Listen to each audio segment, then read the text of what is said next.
It's one thing to take a video clip or a still image and move it around on the screen. It's another thing entirely to have some object follow motion within a video clip, follow, track, match that motion within a video clip. I'm going to give you a sense of how that works in this lesson. It's sort of tedious, so I won't show you every single step, but I will give you a feeling for how to do that. And I'm going to give you a finished project that you can use as a reference as you do your own motion tracking. Let's go over to Working Files, go to Projects, and open up 1303 Matching Motion. What we have here is one bike riding clip, and what I want to do is have text follow the motion. So the bike riding clip looks like this. You've seen it before if you've watched other lessons. These two folks coming down the bike path here and riding on by. What I want to do is I want to attach text to them as they go along and have the text match their motion, also grow in size as they go by. Well, I'm going to show you basically how to do that, but it is kind of tedious and time consuming, so I'm going to give you a finished project, and here is that finished project. So let's just take a look at how this turned out. Here they go. Coming around the corner there. Definitely is a nice day for a bike ride, you bet. Not too fast. Ah, come on. Let's race. So did you see how that worked? The text is on a little line there, and the line is following the motion of the bike rider there on the left. I had yellow for the person on the left, and I have purple for the person on the right. And then we fade it in and out with cross dissolves there. The next one comes up here, yellow again. And the end of the line more or less follows the motion. It's not perfect, but we just have these little captions here. It's not like it has to be perfect. Then we go to the next person, and what you see here is that the line moves to make sure the text can come down with the line. So in this case, we have two different files. We have a line file and the text file. If you scroll up here, pull this down, you have two files there, the line and the text, and they work together and then go on off the screen. I have a cross dissolve at the end, but it's sort of not necessary because it's already off the screen. There you go. So let's have you do that. So make a new sequence by taking the bike riding clip and dragging it down to the new item icon. There we go. There's our new sequence with the bike riding clip on it. I'm going to press the backslash key just to kind of expand my real estate and pull this down here, this little spot between the video and audio tracks to give us a little more space for our real estate up here, because we're going to put two clips at the end here, one throughout and another one on top here. Okay, so the first order of business is to add the first title to the sequence. I want it to pretty much line up to where that first bike rider on the left there starts moving right about there. You can just see her there, barely see her. I want to attach this text to her. So the first order of business now is to move the anchor point. If I click on it and then go over to Effect Controls and click on Motion, here's the anchor point. And it's best to have the anchor point at the point where you're going to attach something to the object of the person moving through the screen. It works better that way, particularly when you scale something. When you scale it up or down, it then scales from that person or from that object. So I need to move the anchor point. Well, moving it's not that easy. You just can't grab it and move it. You need to do it numerically. So I'm going down here to anchor point. I'm going to slide this left or right here. I'm going to slide it to the right. That moves it actually toward that point, but it looks like it's actually kind of sliding the words, but it's actually moving the anchor point now to that little point. And that's all I need to do here because the anchor point's at the right height here. So now we're all centered up. And now when I expand or contract this, if I shrink it down, it shrinks or contracts at the anchor point. It works more realistically that way. All right, so what I want to do now is move this to her. So I just move the whole frame over to her like that. Now I need to set keyframes for that spot. So I need to set keyframes for position and scale because we're going to increase the size of the text as we go along. Let's start the beginning of the text at, let's say, 60% of its original size there. There you go. And we'll have it grow as we move along. Now I've got keyframes set, so I'm going to pull the clip forward a bit here, and we want to follow this. So we're just going to see that she goes forward that far, right there. So now I'm going to move it over, and that'll pretty much follow her motion. Now we'll go back and see if that worked. See how it follows her right there? Like that. Now we're going to go past the keyframe and see where we go next. Well, she continues to go to the left, and at some point she kind of hits an apex there. That's about far enough, I guess. So we'll pull it like there. Okay, so we've now followed her reasonably well. She went kind of a straight line. Let's watch that. There we go. Perfect. So I want to then increase the scale. So I'm going to go to the beginning here. That's 60%. I'm going to click on the keyframe navigation for position to get to the last keyframe that we put in there. Now we're on the last one. So I'm going to change scale now to, let's say, I don't know, 75%, something like that. There we go. So that changes as we go through that clip. It just gets larger as she comes closer to the camera. I'm going to, let's say, cut right there. So I'm going to trim it back right to there. There we go. Let's put the next clip in now, number 2. I put cross dissolves between these clips over here. You can do the same thing, but for our purposes, we're just going to keep on working on the motion here.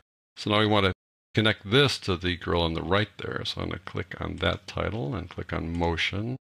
Open up this thing so we can see the anchor point again. I need to get this guy lined up with the anchor point. It's a little bit farther away now, so it's important to really get it over there. So if I just drag this guy to the left, is that going to work? It's kind of confusing how this works, but if I drag it left, it sort of pulls it to the right there. There we go. Got it lined up. Now I want to put that next to her on that side of her body, I think. Definitely. Turn on keyframes again for position and scale. We want to start here where we left off. So this one was 75% we ended, so we put 75 of this as well, so we can continue the general growth of this thing as we move along. Now we're going to go forward, follow her, so now she gets to a point where she gets about as far away from the anchor point as she's going to get there, so now I'm going to move it over. That adds a keyframe. Go a little farther, and then she kind of turns there, so we'll take it to just before she turns. There we go. Not much movement here.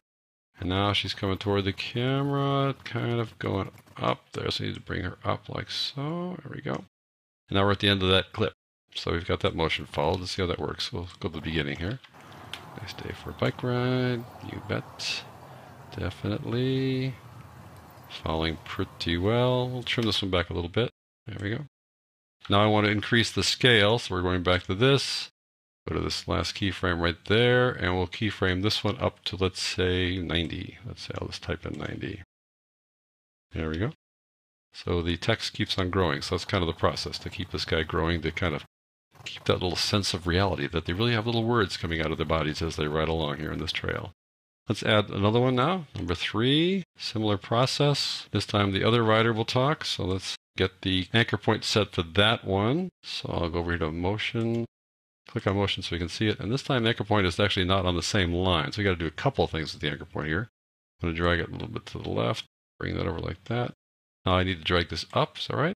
And then we do that, it comes actually down as we pull it down. So I'm dragging left to make it come down. I think we got it. And we just put it over by her on the left side of her like that. Her right, our left. And turn on keyframes for position and scale again. And we'll just skip some of the work here, just show you the general process here. So I want to go on to the last clip, because the last clip has that little extra line in it to show you how that works. So let's add the next clip there, this title number 4. We'll put it right about there. I think maybe slide it in a bit like that so it can start not too late in the clip. There we go. And I'm going to put this other one above it, the line above it. If you look back at this one, you'll see that the line rotates. Watch the little purple line there. It rotates down so that we can accommodate the fact that the text would otherwise go off the screen there if we kept it pointing up. So we bring it down and have it go along like that. So we want to do the same over here and have the line move. Well, again, one of the advantages of having the anchor point at the place where you're going to attach it is that you can rotate on the anchor point. Let's go and click on this, click on motion, open it up, and see that the anchor point is way off the end of that line. We want this anchor point right there at the end where we're going to attach it to her. So we take the anchor point, dragging this thing right, pulling it to the left. There we go. That's pretty close where we want, I think. Want to bring it down at all? I think that's pretty close. So we now have it lined up. I'm going to turn off the text tracks eyeball here to toggle that off for a moment, the visibility, so we can see this a little better. Let me pull this up to her. I really think we should rotate it now a little bit. So when I rotate it, you'll see that it rotates on the anchor point, which is really important. That's why you want the anchor point there at the position of contact. So I'll bring it down a little bit like that. So I'm going to keyframe position, scale, and rotation now. And now we're going to move her forward. And you see that we need to change the position, follow the motion like that. Go a little farther forward and follow the motion again. Eventually we're going to go off the page here. So I'm going to go down here maybe 10% so we can sort of see what's going on here. Go a little bit farther forward, and we'll bring it all the way off the page here. We can keep on going if we want to. We back up a little bit now. I'll go back to fit. Back up like that. I want to be able to rotate that guy. So by the time it gets here, I want it pointing down. So I'm going to take this guy and rotate it counterclockwise to point it down like that. Also want to scale it up a bit now so that it gets bigger so we can follow the scale of the text as well. So I'm going to scale it up to something like that. So that'll change over time as we go through this. So we got a keyframe at the beginning and the end. There you go. Now I can put the text on. Turn that on by clicking this little toggle animation switch there. We need to have the text anchor point be at the end of this line there. So wherever we want to attach the text, we want to put the anchor point there. So I click on the text here, click on motion, turn it on so you can see the anchor point. I want the anchor point probably right there between the two lines. So I need to pull that down, right about there, I think. And I'll move it up to the end of the line there, like that. That's going to be where we attach that thing. It'll also work well as we scale the line, and this will scale nicely too. All right, so we need to set the starting point for scale on this last clip, and we would use the previous clip to set that starting point, but we actually didn't set scale there. So if we had, it probably would have gone from 90 to 105. So let's start this one at 105, then we're going to grow it as we move this clip forward. So we keyframe scale and position. We don't do rotation for the text. And we go forward a bit, and we need to have the text follow that motion. So I click on motion again so we can see it. Bring it down like that. Keep on going forward. You can see how that works. Keep on going forward until eventually it goes off the screen. And all along here, we're going to increase the size so we can bring it up to something like that as it goes by. And eventually it's going to go way off the screen or like that. So that's the basic process. I'll remind you again of how it looks. It goes something like this at the end. Oh, come on, let's race. And we have it pull off the screen there as she goes off camera. So I think you get a sense of how you can track motion. It is a little tedious, and if you try to be exact about it, it can just drive you nuts. But if you're doing something like this where you can be loose with it, it's not so bad. You can just follow it generally and have it work pretty well. There are some effects inside Premiere Pro that work well with this process. Just think about lightning.